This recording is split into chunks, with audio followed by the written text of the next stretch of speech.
자, 이번 여러분들 고려 사회입니다. 고려 사회는 좀 이렇게 우리와는 좀 달라요. 우리와는 좀 다른 모습을 보이고 있는데 왜냐하면 우리는 여전히 조선시대에 살고 있어요.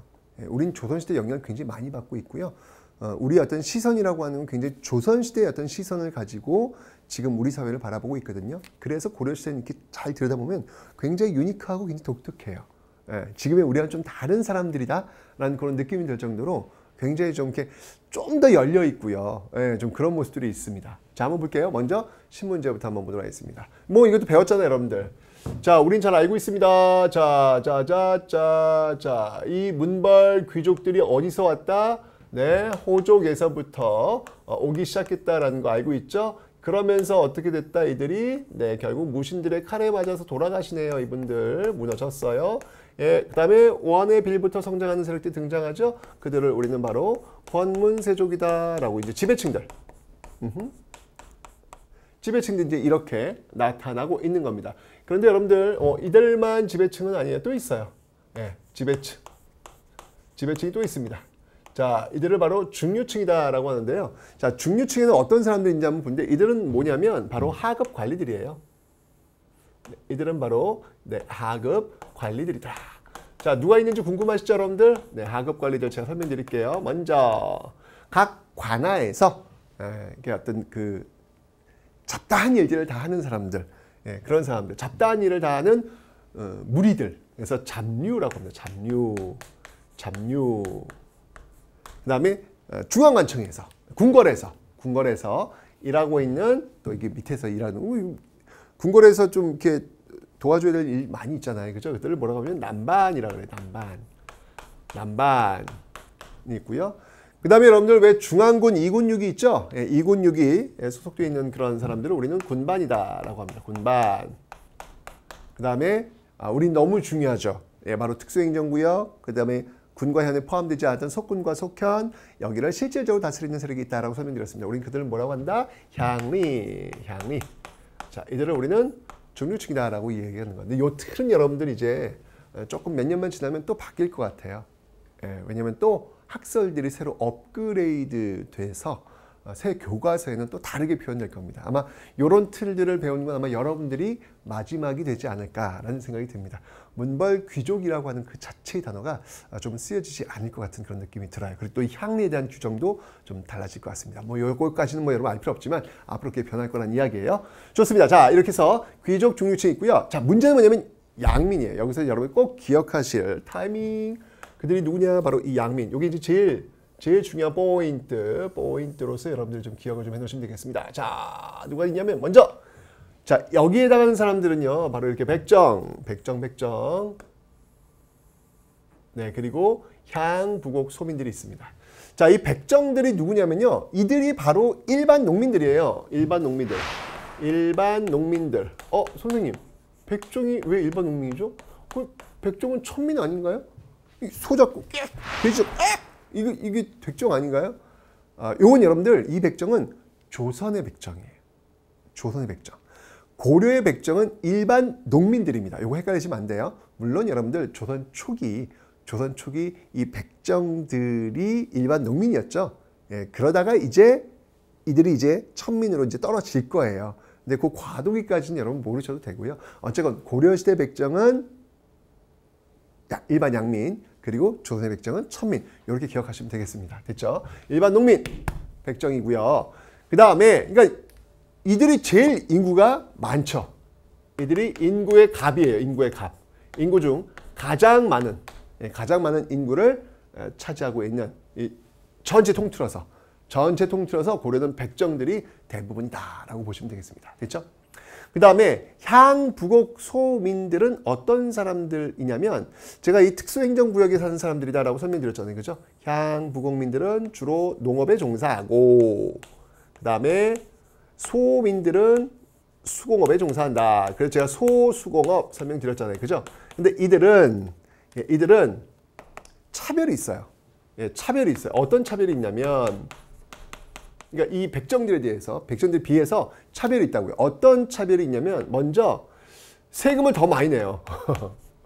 세금을 더 많이 내요. 이러면 엄청 차별이지 뭐. 엄청 차별이지. 그죠? 그 다음에 거주 이전의 자유가 없어요. 거주 이전의 자유가 없어요. 네, 이런 어떤 그 차별들이 있더라. 그럼 왜 향부국 소민들이 있어요? 뭐 여러 가지 이유가 있겠지만 그 중에 하나가 뭐냐면 뭐 반역이 일어난 고장 이러면 원래 이 군과 현에 이제 백정이 살고 있었는데 이걸 이렇게 떨어뜨리는 거예요. 격화시키는 거예요. 너희는 무슨 현이었는데 이제부터 너희는 소민들이야. 뭐 이런 식으로 떨어뜨리는 것이죠. 그래서 여러분 기억나요? 소민들 무신 정권 때 왜 공주 명학소에서 망이 망소인난이 일어났던 거 다 이런 이런 차별에서 기인하고 있다라는 것을 봐주시면 되겠습니다. 됐죠? 양민들 기억하시면 되고요. 그리고 이제 이 사람들이 여러분들 세금을 다 내는 사람들이에요. 이 양민층이 세금을 부과하는 양민층이 이 세금을 주로 내는 그런 어떤 층이 되겠죠. 좋습니다. 자, 그 다음에 이제 마지막으로 천민들 한번 살펴볼 텐데요. 이 천민들 중에서 대다수는 누구냐면요. 노비입니다. 노비가 압도적으로 많다. 노비가 압도적으로 많다. 근데 이 사람들의 신분을 보면 여러분들 이 사람들의 어떤 그 신분 결정을 보면 이런 방법이에요. 일천즉천이에요. 자, 이게 무슨 말이냐면 아버지 어머니가 있어. 아버지 어머니인데 한쪽이 천민이야. 그러니까 아버지는 백정이고 엄마는 천민이야. 그러면 그 자식은 신분이 백정일까 천민일까? 한쪽이 천하면 곧 천하다. 그래서 그 자식은 무조건 천민이 되는 거예요. 노비가 되는 거예요. 여러분 노비는 뭐냐면요. 노는 남자 종이고요. 비는 여자 종이에요. 그걸 합쳐서 노비라고 하는 거예요. 그런데 남자 종과 여자 종 중에서 뭐가 더 비쌀 것 같아요? 여러분 어렵지 않아요. 펫 애견샵 가실 때 가시면 수컷이 더 비싸요? 암컷이 더 비싸요? 암컷이 더 비싸잖아요. 똑같아요. 이 노비들은 여러분들 이 사람들은 그냥 재산이야 재산. 이 사람들은 그냥 재산이에요 재산. 그래서 이 노비들은 그냥 매매가 돼요. 매매 또는 뭐 상속 또는 뭐 증여의 대상이 된단 말이에요. 그냥 말하는 도구라고 보시면 돼요. 사람 취급해주지 않아요. 그냥 이렇게 사고 파는 어떤 그런 존재였다라는 것이죠. 그래서 여러분들 그 여자종 같은 경우에는요, 그러니까 그 노비들은요 말보다도 싸요. 말값이 더 비싸요. 하긴 지금도 말값이 비싸긴 하구나. 지금 제가 말 한 마리에 무슨 50억? 와, 내가 깜짝 놀랐어요. 저 제주 갔더니 이 말은 얼마쯤 돼요? 촬영 때문에 갔었거든요. 이 말은 얼마쯤 돼요? 글쎄요, 뭐 한 50억 가겠죠. 저는 농담하시는 줄 알았어요. 와, 엄청나더군요. 아마 이 당시도 아마 그러지 않았을까라는 생각이 듭니다. 자, 그래서 이렇게 귀족, 중류층, 양민, 천민으로 고려시대는 나뉘어지고 있다. 신분제 사회였다라고 하는 거 받으시면 되겠습니다. 됐죠? 자, 이렇게 해서 신분제 살펴봤고요. 자, 이제 농민들의 조직을 한번 살펴볼 텐데 그 중에 하나가 뭐냐면 바로 이 향도라는 조직이 있습니다. 향도. 자, 향도는 뭐냐면 요걸 좀 이제 성격이 좀 바뀌어요. 전기와 후기. 요 기준점은 뭐 늘 무신정변으로 나누시면 되겠습니다. 전기의 이 향도는 뭐냐면 말 그대로 향도는 향을 피우는 무리들이에요. 향을 왜 피워? 부처님 앞에서 향 피우잖아요, 여러분들. 그죠? 이게 향도라고 하는 건 뭐냐면 불교 신앙 조직이에요, 초기에는. 불교 신앙 조직. 으로 출발하고 있다라는 겁니다. 그래서 어떤 활동을 하냐면 매향 활동이라는 걸 합니다. 매향 활동. 매향이라고 하는 건 향나무 있잖아요. 향나무. 향나무를 이렇게 묻어두는 거예요. 바닷가에 묻어두면 나중에 그 향나무가 떠오른대요. 떠오르면 그때 미륵불이 쫙 이 중생들을 구원해 준다라고 믿으면서 이런 매향 활동을 했다. 이때 뭐 지방간뿐만 아니라 다들 나와가지고 함께 하는 마을 행사였는데 요게 이제 시간이 흘러가면서 이렇게 출발했던 불교 신앙 조직으로 출발했던 이 모습이 서서히 그냥 마을의 공동 조직으로 바뀌는 거예요. 마을 공동 조직으로 바뀌면서 그 마을에 생기는 상장제례 있잖아요. 상장제례. 이런 것들을 할 때 그냥 같이 동원되는 그런 모습들이 나타나더라라는 얘기죠. 요건 이제 여러분들 언제까지 가냐면 이건 조선시대까지 쭉 연결됩니다. 향도라고 하는 건요. 그러니까 향도는 뭐냐면 농민들의 자치적인 조직이다. 이게 바로 향도다. 이건 조선시대까지도 이어진다라는 거, 불교시장 조직이 출발했다. 뭐 이런 놈만 기억하시면 되겠습니다. 됐죠? 자, 농민주의 봤고요. 자, 이제 여러 사회제도를 한번 볼 텐데요. 먼저 구휼제도부터 한번 보도록 하겠습니다. 구휼은 이제 백성들을 어떻게 이제 뭐 구제해 줄 수 있는지 뭐 그런 걸 얘기하는 건데, 이미 했습니다. 여러분들 복습이에요. 태조 왕건 때 흑창이라는 제도가 있었다. 태조 왕건 때 흑창이라는 제도가 있었다라는 것이죠. 근데 이게 이제 시간이 흘러가면서 이제 바뀐다 그랬어요. 뭘로? 의창. 의창. 의가 있는, 뜻이 있는, 의로운 그런 창고로 바뀌게 되더라라는 건데, 기본적으로 여러분들 이 조직의 어떤 특징은 뭐냐면 바로 춘대 추납 제도라는 것이죠. 봄에 곡식을 빌려주고 가을에 갚도록 하는 그런 제도가 되겠습니다. 자, 그런데 이런 것도 말고요. 또 있어요, 여러분들. 그 빈민 구휼 제도를 하기 위해서 보라는 것들을 설정을 합니다. 이게 뭐냐면 바로 제위보라는 건데요. 제위보. 특히 이 보에 여러분들 좀 방점을 좀 찍어 두시기 바랍니다.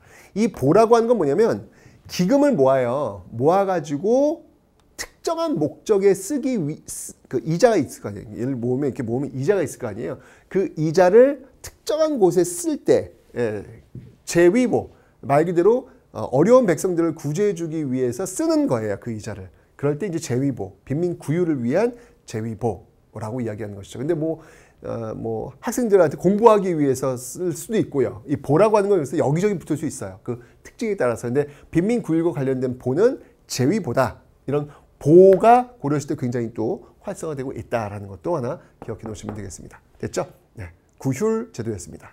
그 다음에 이제 또 이제 여러 기구들이 있습니다. 백성들을 위한 여러 기구로서 뭐가 있냐면, 일단 여러분 궁금하지 않아요? 저기 병원이 있는지 없는지. 아픈 병원 가야 될 거 아니야. 그죠? 있어요. 그래서 동쪽과 서쪽에 대비원, 아주 크게 이렇게 이제 은혜를 베푸는 어떤 그런 곳이다라는 것이죠. 그 다음에 해민국도 이제 약국 같은 곳이, 해민국 약국 같은 곳. 그 다음에 이제 급한 일이 벌어졌어. 이제 그냥 흉년이 오고 막 급하게 좀 도와줘야 돼. 막 장마가 졌어. 뭐 태풍이 왔어. 뭐 이렇게 급하게. 그때 이제 구제도감, 그들을 구제해주기 위해서 만든 임시기구. 그 다음에 구급도감, 빨리 도와줘야 돼. 그래서 구급도감, 뭐 이런 것들이 지금 설정이 되고 있다라는 거 하나 기억하시면 되겠습니다. 됐죠? 사회지도. 그러니까 우리 시대나 이 시대나 딱 어려운 일이 있으면 그 어려운 사람들 도와주기 위한 그런 제도들은 기본적으로 있다. 왜? 이들이 무너지면 이들은 결국 반란 세력 되는 거예요. 못 살겠다! 갈아보자! 이렇게 하니까 어느 정도 그들을 뭐 아주 잘 먹고 잘 살게 해주겠다는 건 아니고요. 그냥 그 선, 무너지지 않을 선 정도는 지켜주려고 하는 그런 어떤 제도들이 좀 있었다라는 것이죠. 자, 법률을 볼 텐데요. 법률은요, 당률이라는 게 있어요. 당률. 당나라 법이죠. 당나라 법. 그런데 사실 이 당률이 있긴 있지만 주로 고려시대에 썼던 그 법은 뭐였냐면 관습법이라는 거예요. 관습법. 그러니까 그 마을에서 자치적으로 내려오고 있는, 관행적으로 내려오고 있는 법이 있을 거 아니에요. 그 법을 주로 쓰고 있다라는 겁니다. 벌의 종류. 벌의 종류는 뭐가 있냐면 태장도유사. 태, 장, 도, 유, 사와 같은 벌의 종류도 있습니다. 태는 뭐 알죠, 여러분들? 딱 때리는 거. 장이라고 하는 건 뭐냐면, 이게 태는 뭐냐면 가는 회초리예요. 장은 굵은. 그러니까 가는 회초리 더 굵은 걸로 더 때리는 거. 더 아프겠죠, 그죠? 그다음에 도는 뭐냐면 칼 채우는 거예요. 목에다 이렇게 딱 칼 채우고 이렇게. 감옥에 가두는 거죠. 유는 뭐냐면 유배 보내는 거. 사형은 사든 사형하는 거. 이런 어떤 그 벌들이 있었다라는 거. 요것도 법률에 있으니까 기억해 놓으시면 되겠습니다. 됐죠? 자, 그 다음에 여러분들이 독특한 이 고려의 그 여성 모습을 좀 살펴볼 필요가 있어요. 가정 내에 여성의 지위가 상당히 높아요. 자, 그 근거를 제가 지금부터 한번 보여드리도록 하겠습니다. 가정 내 여성의 지위가 상당히 높다. 어떤 면에서 그렇게 이야기하시나요? 자, 우선 여러분들 균분상속이에요. 상속이 똑같아요. 균분상속입니다. 놀랍게도 여러분들 광복 이후에 이 대한민국은요, 균분상속이 아니었어요. 와, 우린 균분상속이 아니었어요. 남자가 더, 장남이 더 부모님의 재산을 더 많이 가져가는 게 법률적으로 이게 보장이 되어 있었어요. 우와. 근데 그게 이제 1991년 민법 개정되면서 바뀌어요. 그래서 지금은 똑같이 나눠야 돼요. 야, 내가 그래도 큰 오빠인데, 내가 제사를 지낼 건데, 그래도 내가 좀 더 이렇게 가져야 되지 않겠니? 안 돼요. 불가능합니다, 여러분들. 네. 똑같이 법적으로, 그러니까 부모님이 유언을 하셨어. 뭐 그런 경우 뭐 공증받고 그랬다면 오케이, 그건 인정이 돼요. 근데 그런 게 없어. 유언도 없이 돌아가셨어. 그랬을 때는 무조건 그 총에게 상속세 내고 나서 나머지는 똑같이 나눠야 되는 겁니다. 이건 고려틱한 거예요. 고려틱한 거. 조선시대는 그러지 않았거든요. 그러니까 조선 후기 같은 경우에는 가부장적인 어떤 그런 문화 속에서 남성 위주의 어떤 그런 모습들이 많이 있었잖아요. 그런데 고려시대는 그러지 않았습니다. 균문상속. 그러니까 여성도 제사를 지냅니다. 그래서 여성도 제사를 지냅니다. 그걸 뭐라고 하냐면 윤행봉사라고 그래요. 윤행봉사. 그러니까 윤작법 배우셨죠? 돌아가면서 하는 거예요. 돌아가면서. 그러니까 딸도 제사를 지내는 거예요. 딸도. 예, 딸도 제사를 지내는 거예요. 딸도 제사를 지내는 거예요. 이런 모습들이 있는 거예요. 여러분들 요즘 왜 아들들이 주로 제사를 지내죠? 이것도 굉장히 조선틱한 모습이에요. 제가 얘기했잖아요. 우리가 굉장히, 그리고 뭐 명절만 되면 남자 집에 먼저 가잖아요. 그죠? 그게 너무 일단 아직까지 당연한 것처럼 보이잖아요. 그죠? 근데 이것도 역시 조선틱한 거예요. 우리가 옛날부터 그랬던 게 아니에요. 역사를 이렇게 좀 이해하다 보면 우리 사회에 좀 더 남성의 어떤 남녀의 어떤 그 평등하고 어떤 가정의 어떤 그 균일한 어떤 그런 모습들을 만들어 가는 데 있어가지고 뭔가 새로운 걸 하자는 게 아니라 역사를 좀 들여다 보면 서로 간에 이해할 수 있는 폭이 좀 더 넓어진다는 거예요. 이런 걸 모르면 왜 그래? 저 왜 저러지? 뭐 이런 어떤 그 오해가 생긴다는 이야기죠.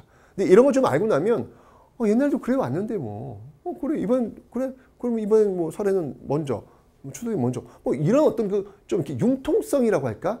오해보다는 좀 더 이해하는 폭이 넓어진다는 얘기죠. 역사를 배우는 이런 바로 이런 데서 나오는 거거든요. 네. 자, 그 다음에 여러분들 이게 또 음서제도 있다고 그랬잖아요. 고려시대 음서제도. 근데 음서제도가 있는데 외가 쪽 음서도 가능해요. 외가 쪽 음서도 가능해요. 외가 음서 쪽도 가능합니다. 무슨 말이냐면 내 외삼촌이 오픈 공무원이야. 문벌 귀족이야. 외삼촌이. 그럼 나 역시 음서 혜택을 받아가지고 시험 보지 않고 공무원이 될 수 있는 거예요. 외삼촌인데. 저쪽 여자 쪽이잖아요. 그죠? 그런데 적용되는 거예요. 똑같은 거예요. 이게 남자 쪽, 여쪽 이런 구분 자체가 없어요. 고려시대는요. 똑같은 거예요. 그러니까 호적에서도 나이순. 조선 때 오면 여러분들 이게 나이순이 아니에요. 여자가 먼저 태어났어. 그럼 여자가 먼저 기록해야 되는데 조선시대는 그러지 않았죠. 남자 위주, 장남 위주. 이런 순서. 그래가지고 왜 조선 후기 가면 여러분들 왜 여자는 시집 가면 그 집안에 귀신이 되라 뭐 이런 말 있잖아요, 여러분들. 그죠? 뭐 그런 말들이 고려시대는요 통하질 않아요. 있을 수 없는 일이에요. 얼마나 딸을 귀하게 여겼는데요. 아들과 딸이 너무 동등하게 귀하게 여기는 어떤 그런 모습들이 있었기 때문에 이런 것들 오히려 여러분들 고려시대도 마찬가지고요. 이런 것들이 오히려 더 길게 우리 사회에 있었다. 이 모습은 조선 전기까지 가요. 그러다 이제 조선 후기 오면서 굉장히 좀 이렇게 왜곡된 현상으로 남성 위주의 어떤 남성 가부장적인 문화가 너무도 강조되면서 강화되면서 그게 광복 이후 우리 사회에 굉장히 지금까지도 굉장히 많은 영향을 미치고 있다라고 하는 거. 네. 어떻습니까, 여러분들? 이렇게 역사를 좀 배우다 보면 저는 그래요. 우리 사회의 어떤 그 뭐 남혐, 여혐 뭐 이런 단어들이 많이 나오는데 그런 것들을 좀 서로 간에 이해하고 소통하려면 바로 이런 역사 속 이야기들을 통해 가지고 좀 어떤 그 이해의 어떤 폭들을 좀 넓히는데 좀 활용됐으면 좋겠다라는 그런 생각이 듭니다. 역사를 배우는 이유겠죠? 자, 이렇게 해서 여러분들 우리 시대와는 좀 달라질 것 같았던, 하지만 우리가 또 따라가야 될 것 같은 그런 고려의 경제와 사회 살펴봤습니다.